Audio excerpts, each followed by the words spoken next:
इस तरह दोनों को भी चैन बेखटा मार गए हाय हसन और हुसैन।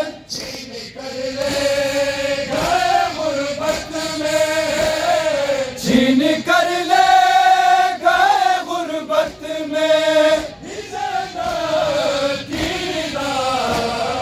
जख्म खाते रहे उम्मत से अली और ज़हरा।